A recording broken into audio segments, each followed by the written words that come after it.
इस जमीन पे हजारों साल पहले मशरिक व मगरिब पे हुकूमत करने वाला एक बदतरीन बादशाह जो अपने आप को खुदा कहलाता था।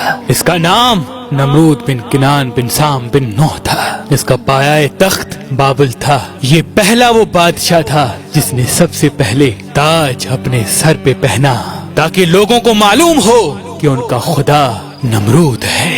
एक रात इस खुदा कहलाने वाले बादशाह ने ख्वाब देखा कि एक तारा आसमान में इस तरह से चमक रहा है कि उसके नजदीक सूरज और चांद बुझे हुए नजर आ रहे हैं। जैसे ही वो बेदार हुआ, अपने महल के नजूमियों से पूछा तो उन्होंने बताया, तुम्हारी सल्तनत में एक जवान ऐसा आएगा जो तेरा मर्तबा दबदबा खत्म कर देगा और इस तेरी हुकूमत को नीस्तो नाबूद कर देगा। बस नमरूद ने हजारों बच्चों को मरवा दिया और इस हुक्म को नाफिज किया कि मर्द औरतों से दूर रहें, लेकिन अल्लाह जो चाहे वो होके रहता है। अल्लाह ने अपनी रहमत के खजाने में से अपनी खलील का ज़ुहूर कर दिया।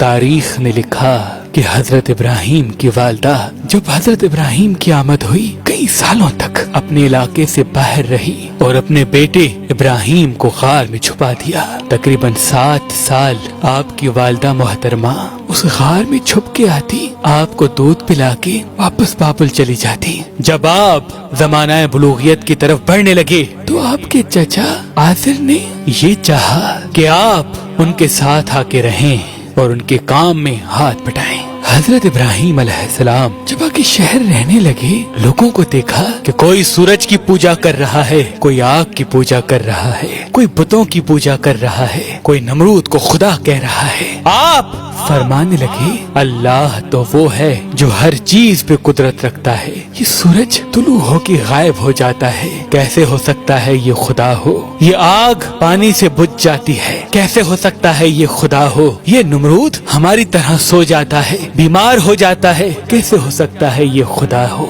ये बुत जिनको हमने ही अपने हाथों से बनाया, कैसे हो सकता है ये खुदा हो? एक मर्तबा जब सब लोग मेले पे गए तो इब्राहिम अलैहिस्सलाम ने अपनी कुल्हाड़ी से तमाम बुतों को तोड़ दिया और कुल्हाड़ी को बड़े बुत के कंधे पे रख दिया। लोग जब वापस आए, देखा कि सारे बुत टूटे हुए हैं। सबने ये मान लिया कि ये काम इब्राहिम अलैहिस्सलाम का है। इब्राहिम अलैहिस्सलाम कहने लगे, देखो पूछो कि इस बड़े बुत ने शायद तोड़ा हो।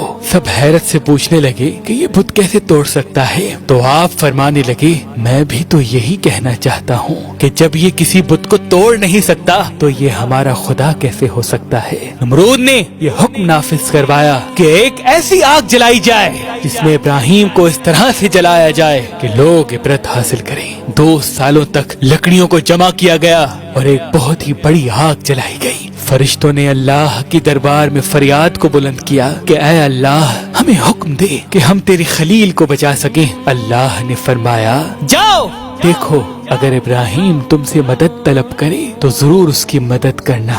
हर एक फरिश्ता इब्राहिम के पास आके कहने लगा, ऐ अल्लाह के नबी, ऐ अल्लाह के खलील, हुक्म फरमाए, हम आपकी मदद करें। इब्राहिम ने फरमाया, मेरा दोस्त मेरी मदद करेगा, मेरा अल्लाह खुद मेरी हिफाजत करेगा। बस जैसे ही नमरूद ने मंजरी में डाल के अल्लाह के नबी को आग में डाला तो वो आग गुलजार बन गई। अल्लाह के नबी मुतमईन होके पुरसुकून होके अल्लाह का शुक्र कर रहे हैं और फौजी नमरूद हैरत ज़दा होके नमरूद से पूछ रही है कि हमारे खुदाओं से तो ज्यादा इब्राहिम का खुदा ताकतवर है, उसने हमारी आग को गुलजार बना दिया। नमरूद ने कहा, अच्छा? इब्राहिम अलैहिस्सलाम को बुला के नमरूद कहने लगा कि जाओ अपने खुदा को कह दो कि कल वो अपनी फौज तैयार करे और मैं भी अपनी फौज तैयार करता हूँ, कल मुकाबला रूबरू होगा। नमरूद ने जो मशरिक व मगरिब पे हुकूमत करता था, उस वक्त जमीन का सबसे बड़ा बादशाह था, अपनी फौज को तैयार किया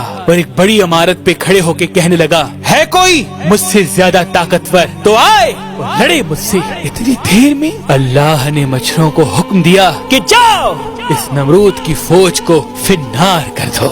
वहाँ से बड़े बड़े मच्छर आए और नमरूद की फौज के एक एक फर्द का खून और गोश्त खा गए। नमरूद हैरत ज़दा देख ही रहा था कि एक लंगड़ा मच्छर नमरूद की नाक में घुस गया।